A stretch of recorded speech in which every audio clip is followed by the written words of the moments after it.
तो कहे साहब मनुष्य को सुख की इच्छा क्यों होती है, सुख की चाहत क्यों है, केम सुख चाहो छो, सुखनी झंकना केम छे। एक महत्वपूर्ण प्रश्न है, क्यों सुख चाहिए। आदमी जीवन में जो कुछ भी करता है, जो कुछ भी करता है, चाहे अच्छा करता हो तो बुरा करता हो तो, क्यों करता है, उसके पीछे चाहत होती है सुख की।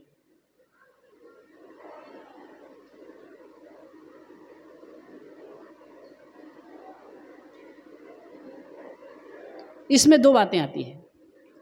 सुख की चाहत है क्यों, पहली बात तो आप दुखी हैं, कुछ न कुछ दुख की अनुभूति आप करते हैं, इसलिए सुख की चाहत है।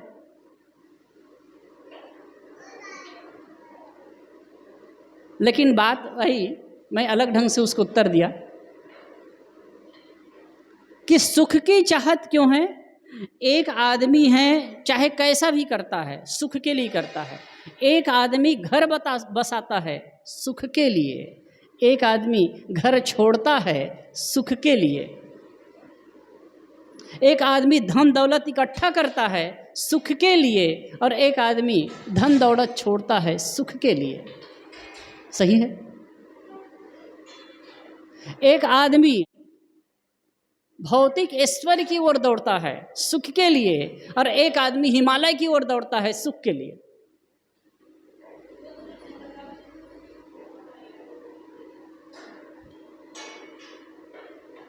आदमी एक और तीसरा आदमी इस चीज को देखे, चाहिए तो दोनों को सुख, लेकिन दोनों की दिशा अलग क्यों है, कैसे लगेगा उसको।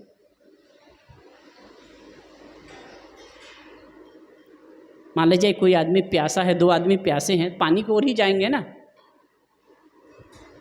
दो आदमी प्यासे हैं और एक जगह पानी रखा है या कुआं है, तालाब है, तो दोनों उधर ही जाएंगे ना, लेकिन वहां नहीं जा रहे हैं, अलग जा रहे हैं। या तो दोनों में से एक कोई जा रहा है वहां, कोई दूसरे नहीं जा रहा है, समझो। दोनों की दिशा विपरीत है ना, ढंग विपरीत है, सोच अलग है।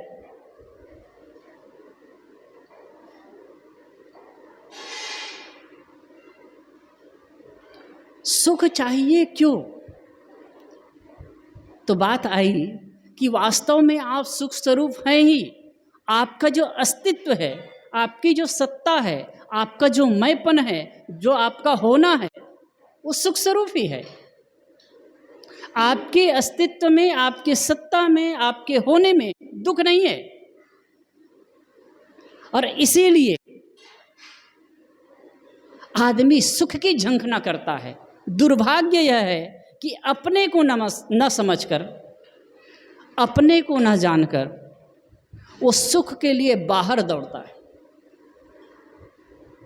बाहर भागता है, इसमें सुख, इसमें सुख, इसमें सुख। एक बार हमारे साथी शायद मधुरेंद्र साहब कभी एक कहानी कहे थे, कहानी याद आ रही, बड़ी अच्छी लगी। एक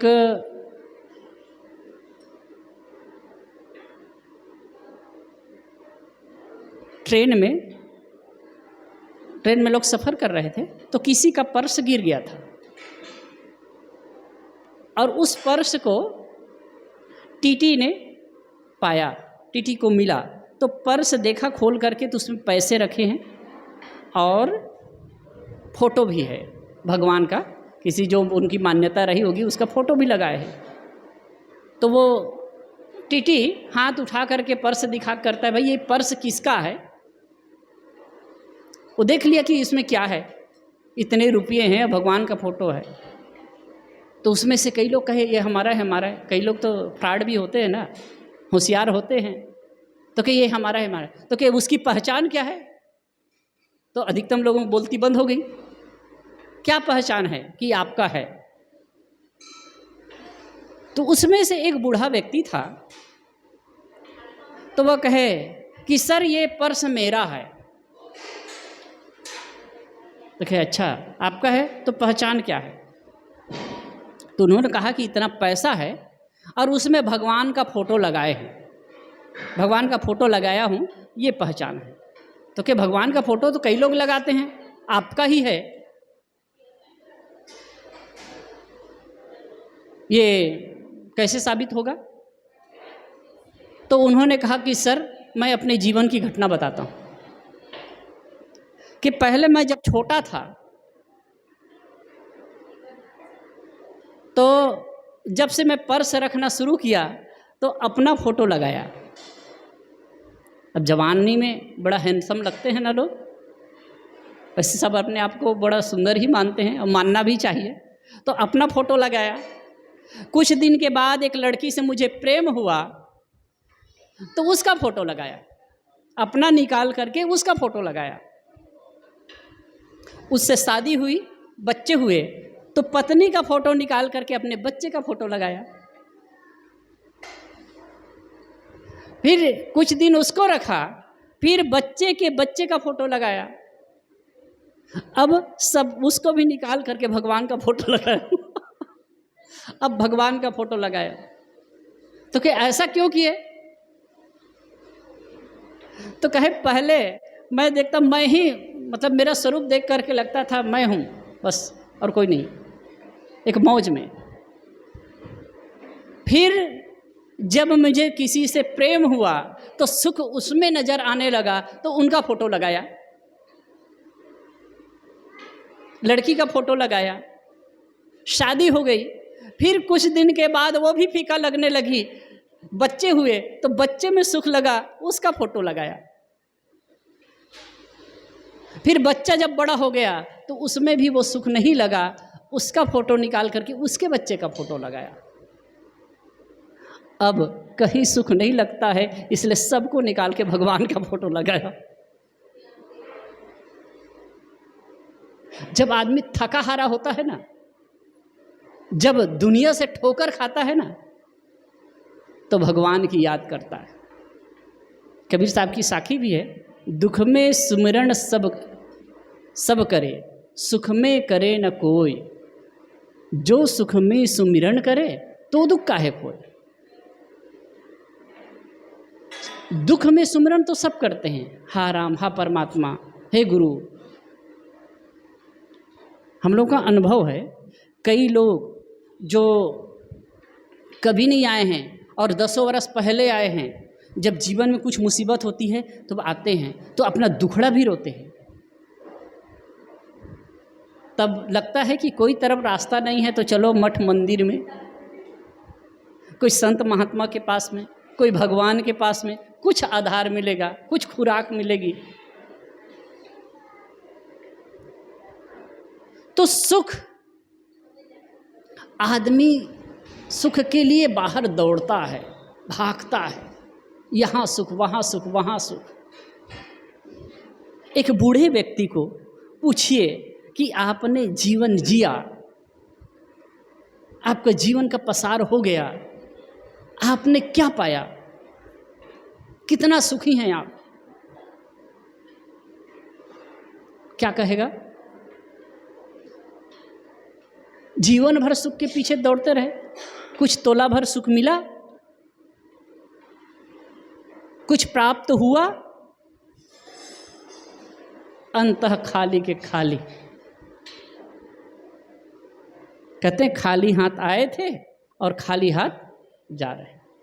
लेकिन यह भी बात सही नहीं है, खाली हाथ आए भी है नहीं है और खाली हाथ जाएंगे भी नहीं। कुछ लेकर के हम आते हैं और कुछ लेकर के जाते हैं, अपने कर्म संस्कारों को लेकर के आते हैं, प्रारब्ध लेकर के आते हैं और संस्कार को लेकर के जाते हैं। एकदम खाली कुछ नहीं होता।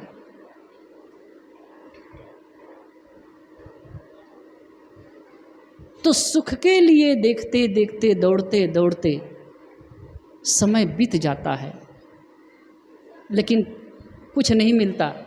क्यों नहीं समझ पाते उस चीज़ को कि वास्तव में आप सुख स्वरूप हैं, आप शांत स्वरूप हैं, आप आनंद स्वरूप हैं, लेकिन उसको आप नहीं देख पाते हैं, हम नहीं देख पाते हैं। उसको नहीं समझ पाते हैं और इसीलिए सुख की तलाश बाहर होती है। नेपाल गए थे, नेपाल की एक घटना मैं बताऊं। नेपाल काठमांडू के पास में एक तारेश्वर पर्वत है। वहाँ हमारे यहाँ फोटो लगा है सदगुरु विशाल देव, उनका आश्रम है और वहाँ नेपाल के संत लोग रहते हैं। एकदम पहाड़ के ऊपर है। कोई मतलब हिम्मत वाला साहसी आदमी और चढ़ने वाला ही चढ़ सकता है, नहीं तो जाड़ा आदमी तो नहीं चढ़ पाएगा, घबरा जाते हैं। तो वहाँ पर आश्रम है। आश्रम के नीचे एक जगह है, स्टॉपेज है, वहीं पे अभी तो झोपड़ी में कोई नहीं है, पहले थे। तो एक बार करीब 12-15 साल पहले गए थे तो एक संत रहे और बहुत छोटी सी झोपड़ी थी, ऐसे झुक करके जाते और वहीं बैठे थे और भोजन बना रहे थे वो। तो उसमें हम लोग रहे साथ में। तो कोई किसी संत ने कहा ये तो क्या जंगल में भी मंगल है। उसने क्या कहा, जंगल में भी मंगल है। तो संत ने कहा कि यहाँ का जंगल क्या मंगल ही मंगल है क्या? उसने कहा यहाँ तो मंगल ही मंगल है। जंगल तो वो देखो, शहर के तरफ इशारा किए, जंगल तो वो देखो, वहाँ जंगल है, यहाँ तो मंगल ही मंगल है, बिंदास मौज में। यही तो जिन संतों को, जिन लोगों को अपने अंदर वो सुख का स्रोत खुल गया ना, समझ गए, जान लिए, जिसके लिए मैं बाहर दौड़ता था, जिस सुख शांति और परमानंद के लिए, परमात्मा के लिए। परमात्मा की पिपासा भी कब है, कब तक है? जब तक अपने को नहीं समझे, अपने आप को नहीं जाने, तभी तक है। तो संत की बात याद आई, कहे कि यहाँ तो मंगल ही मंगल है, जंगल तो वहाँ है। मगन होकर के रखे। उसी के ठीक ऊपर धौलेश्वर, वहाँ एक साध्वी रहती थी और बहुत समय तक रही अकेले, बिंदास। कुछ तो किरण लगा होगा, कुछ तो लगा होगा, कुछ तो महसूस होता होगा एक मौज की ज़िंदगी में। वहाँ एकदम जंगल, आप जाएंगे डर जाएंगे, जानवर आते हैं, भयंकर जंगल, सांप बिच्छू का।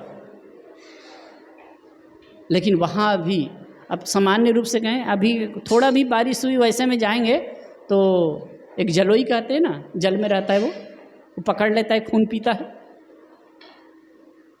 हिंदी में कहते हैं जोंक, तमें लोग को जलोई का हो छो, तो वो आता है पकड़ लेता है। एकदम ऐसे चल रहे हो घास फूस में, अगर रुक गए कहीं भी 1 मिनट भी रुक गए तो वो पकड़ लेगा। ऐसी जगह। लेकिन वहाँ भी रह करके एक मौज में, किसी की नहीं पड़ी है। तो उनको पूछा गया कि आप जीते कैसे हैं, खाते कैसे हैं, क्या लेने के लिए कुछ जाते हैं? तो कहना नहीं, कोई आते हैं तो दे देते हैं, उसी से हो जाता है। एक संत मुझे बता रहे थे, पिछले बार यहाँ आए थे, कहे 5 साल तक के आश्रम से नीचे नहीं उतरा, कहे पहाड़ पर ही रहा। तो कुछ लोग आते थे तो कुछ लेकर के आते थे, वो से भोजन हो जाता था और नहीं देते थे तो पेड़ पौधों की उनकी पहचान थी, तो कुछ पत्ते ला लेता था और गर्म करके उसी खा लेता था। मैं कहा गजब बात है भाई, ऐसा तो सब आदमी नहीं कर सकते। खास बात है अपने में मौज की बात। कबीर साहब ने कहा सुख दुख से कोई परे परम पद, सुख दुख से कोई परे परम पद, सो पद है सुखदाई। ऐसा पद है जो सुख और दुख से अलग है। संसार में हम जहाँ तक जाते हैं सुख की प्रतीति होती है, दुख मिलता है। सुख की प्रतीत, चाहत तो लगती है सुख की, सुख की चाहत से हम संसार में लगते हैं, सुख की प्रतीति होती है और दुख हाथ लगता है। आप देख लीजिए, जीवन बीतता जाता है और अंततः क्या महसूस होता है? जिन जिन चीज़ों में, जिन प्राणियों में, जिन पदार्थों में, जिन वैभव में सुख की कल्पना होती रही है, अब क्या लगता है उम्र ढलने के पश्चात? दुख।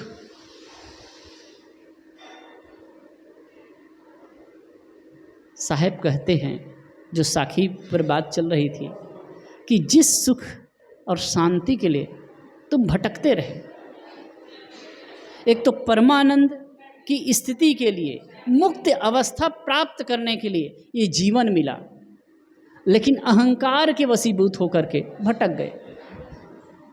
मैंने कहा सुख की चाहत होती क्यों है? क्योंकि आप सुख स्वरूप हैं, आपका जो अस्तित्व ही सुख स्वरूप है। शांति या सुख कोई बाहर से मिलने वाली वस्तु नहीं है। हाँ, आभास होता जरूर है, आभास होता जरूर है कि अमुक चीज़ मिल जाए तो मैं सुखी हो जाऊंगा, लेकिन याद करिए एक विज्ञान है, जिन चीज़ों में आपको सुख की आशा है, जिन चीज़ों में, जिन प्राणी और पदार्थों में सुख की आशा लगती है, अगर वो प्राप्त हो जाए, अगर वो प्राप्त हो जाए तो तत्क्षण सुख आधा हो जाता है। तत्क्षण, चाहे कोई भी वस्तु हो, चाहे कोई भी प्राणी हो, कोई भी पदार्थ। इसलिए मैं जहाँ तक मैं अनुमान करता हूँ, समझता हूँ, सोचता हूँ, ये जो सुख है ना, केवल कल्पना का सुख है। जब तक वो चीज़ नहीं मिली है, जब तक वो प्राणी नहीं मिले हैं, तब तक सुख की प्रतीति कल्पना में होती है। और जब वो प्राप्त हो जाते हैं तो वो जो सुख है वो तत्क्षण कम हो जाता है। वास्तव में आपका जो अस्तित्व है, आपकी जो सत्ता है, आपका जो होना है, आपका जो मैंपन है, उसी में ही सब कुछ है। उस भाई ने कहा, हर्षद भाई ने कहा, साहब दुनिया में हम दौड़ते हैं, मैं उसकी बात को लेकर कह रहा हूँ, दुनिया में हम दौड़ते हैं लेकिन वहाँ नहीं है जो यहाँ है। जो कुछ हम बाहर देखते हैं, दौड़ते हैं उसके लिए, मिलता वहाँ नहीं है, वास्तव में यहाँ है, अपने अंदर है। इसीलिए गुरुदेव जी का एक वाक्य है, जब मन विषयों से मुड़कर, इसका पहला है, सुख ढूंढ रहे तुम वन में, सुख ढूंढ रहे तुम वन में, गिर गौहर के कंदर में, पर पता नहीं तू पाया वह है तेरे अंदर में।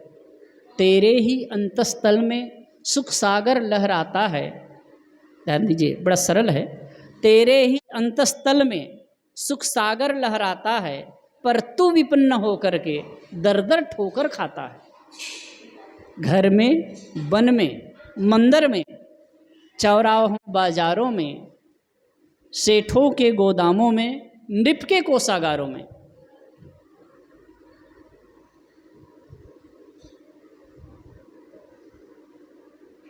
जहाँ कहीं भी जाइए,